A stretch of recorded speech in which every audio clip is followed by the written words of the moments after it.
Mes amis, salut à tous, j'espère que vous allez bien. On se retrouve encore une fois pour une toute nouvelle vidéo. Et aujourd'hui, peut-on faire confiance en 2025 aux banques en ligne? Après une année 2023 où en septembre, Before Bank a revisité sa fameuse banque en ligne qui, faute de clients et faute de rentabilité, a dû restructurer et sortir une nouvelle application, une nouvelle structure pour attirer le client. Et après l'annonce de la fermeture en décembre 2023 de MaFrench Bank, qui a été actée en 2024-2025 et qui ferme ses portes à grands pas, nous cherchons à savoir s'il est encore possible de faire confiance aux banques en ligne et je vais tout vous expliquer ici. Il faut savoir que les plus grandes banques en ligne que nous connaissons tous, c'est les banques Bourse-Bank, Fortuneo, Hello Bank, Monabank et Before Bank qui se revendiquent être une banque en ligne qui pour l'instant ne renaît que sous la forme de néobanque. Bien que cette année 2024, elle fait parler d'elle, puisque le Crédit Agricole annonce réinjecter une grosse somme d'argent dans les 40 000 euros, voire même un petit peu plus, je ne sais plus, j'ai plus tout en tête, veuillez m'en excuser, mais elle annonce par le Crédit Agricole réinjecter de l'argent au sein de sa structure.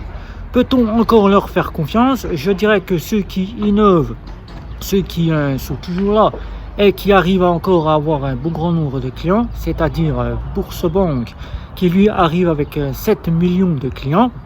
Là encore, oui, on peut faire confiance encore à une banque qui sait encore attirer le client, car c'est une banque qui n'a pas augmenté ses tarifs depuis 17 ans. On parle de Fortuneo étant la première banque numéro 1 qui elle aussi attire le client, qui se complète avec Bourse-Bank. Là on peut dire que oui, on peut faire encore confiance aux clients. Mais les banques à prendre avec risque, car on le sait, les banques sont aussi en mauvaise posture, que ce soit banque traditionnelle classique ou banque en ligne, ils sont en mauvaise posture. Eh bien, les banques en ligne à prendre avec pincette et vraiment là à voir dans le temps si elles arriveront encore à tenir le choc, c'est Monabank, Hello Bank et Before Bank, ces trois-là, qui pour l'instant, Monabank n'a pas un grand nombre de clients égal à Bourse-Bank, mais des offres bien structurées. On peut encore faire confiance, mais c'est à prendre avec pincette. Alors aujourd'hui, on se pose la question, faut-il retourner en banque traditionnelle classique ou faut-il directement partir dans les fameuses néobanques?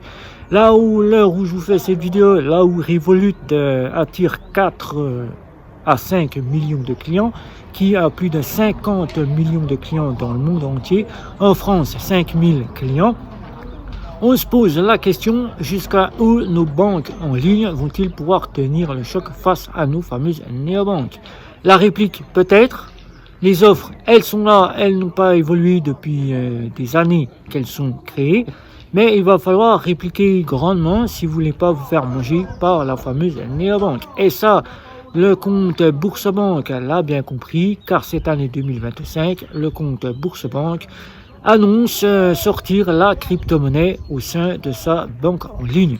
Donc le banque Bourse-Bank s'est égalé quand il s'agit de vouloir aller au-delà de ce que peut sortir notre fameuse Revolut et répliquer face à la fameuse néobanque. Mais jusqu'à quand? Ça reste encore un mystère. Pour l'instant, je dirais que 2025 reste un mystère. Nous ne pouvons savoir si notre fameuse banque qui se fait réinjecter de l'argent et qui fait poser beaucoup de questions aux autres banques en ligne, est-ce qu'on peut leur faire confiance? Ça, c'est seul Before Bank nous dira si elle devra tenir le choc encore quelques années ou si le Crédit Agricole juge qu'il serait peut-être temps de lui fermer ses portes, car depuis bien plusieurs années, 2018 était déjà sur la table en 2019, la partie où Before Bank aurait dû déjà fermer ses portes. Puisque n'étant pas rentable à cette époque-là, elle a continué à ne pas être rentable ni à acquérir un beau grand nombre de clients, faute aux offres qu'elle proposait qui étaient souvent discriminées, auxquelles le client ne pouvait donc pas ouvrir de compte. Et bien cette fois-ci, c'est chose faite, nous nous posons la question. 2025, je dirais qu'il est plus préférable de prendre en charge d'avoir une banque, qu'elle soit traditionnelle classique ou néobancaire en sa possession, car on ne sait pas où va l'avenir, on ne connaît pas ce que va pouvoir nous proposer les fameuses banques en ligne, bien que nous savons que derrière, ils ont les fameuses maisons mères. Aujourd'hui, allons-nous avoir une banque qui fermera d'ici 1 an, 2 ans, comme l'a fait ma French Bank, qui elle n'a pas pu innover et n'a jamais pu acquérir de l'argent au sein de sa finance, et qui n'a pas pu quasiment acquérir le nombre de clients malgré qu'elle avait déjà environ 5 à 6 millions de clients. Voilà. Donc aujourd'hui, posons-nous la question.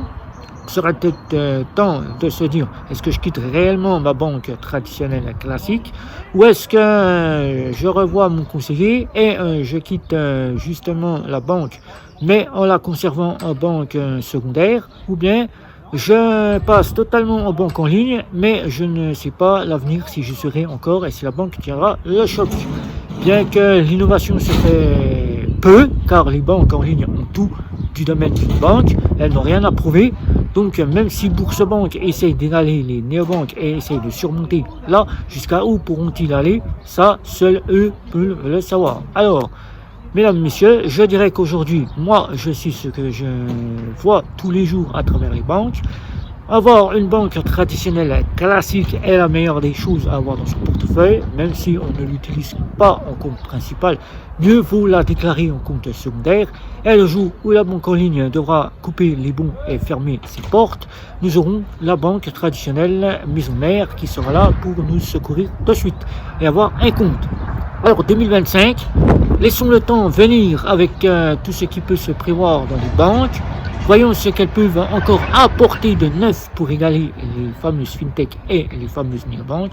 Est-ce que demain, ça sera la banque traditionnelle classique qui restera la seule et unique, qui reviendra la banque de tous? Ou est-ce que ça sera quasiment la banque en ligne qui prendra la part et qui fera passer au-delà les banques traditionnelles classiques, car maintenant il faut savoir que les banques traditionnelles classiques poussent de plus en plus le client à passer à distance, où ils veulent que ce soit des banques de distance plutôt que de proximité. J'en ai pu voir le cas avec la banque CIC qui m'a donc informé en entretien que la banque maison mère CIC en agence, les frais seraient plus cher et le client n'aurait que l'agence pour pouvoir faire toutes ces transactions.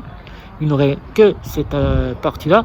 Alors qu'en distance, c'est 2 fois moins cher, on y gagne, on y retrouve quasiment sur ses pieds les frais moins chers qu'en agence et on n'a plus la partie que nous avons, c'est-à-dire l'agence, mais une distance où là, on n'a pas besoin de se rendre en agence, on peut gérer par n'importe quelle agence et si on a besoin d'avoir des frais moins chers, on y gagne et on fait une petite économie de 250 à 255 qui sont des frais en agence qui peuvent être 50 à 100 euros moins chers en distance. Voilà, donc si vous avez des questions, est-ce que ces banques en ligne vont pouvoir tenir le choc en 2025? Je dirais que le temps devra lui seul nous le montrer et nous faire parvenir les avancées de ces fameuses banques, bien qu'elles nous sortent des primes de bienvenue à coût de primes de bienvenue pour que nous fassions de ces comptes les comptes principaux. Ça, c'est juste pour faire appâter le client et au final, on le voit très bien, les banques souffrent aussi, mais jusqu'à quand tiendront-elles le choc? Est-ce qu'elles seront là encore dans 1 an ou 2 ans, ou certaines fermeront leurs portes? Ça, qui sait? Before Bank ou bien Menabank, qui sait? Pour l'instant, les banques traditionnelles classiques peuvent secourir ces systèmes-là, mais jusqu'à quand? La difficulté est bien là, mais jusqu'à quand? Voilà, donc des questions. Un petit like, un petit abonnement, les réseaux sociaux, sans oublier la petite cloche. Et si ce n'est pas déjà fait, je vous dis bye bye, à la prochaine vidéo.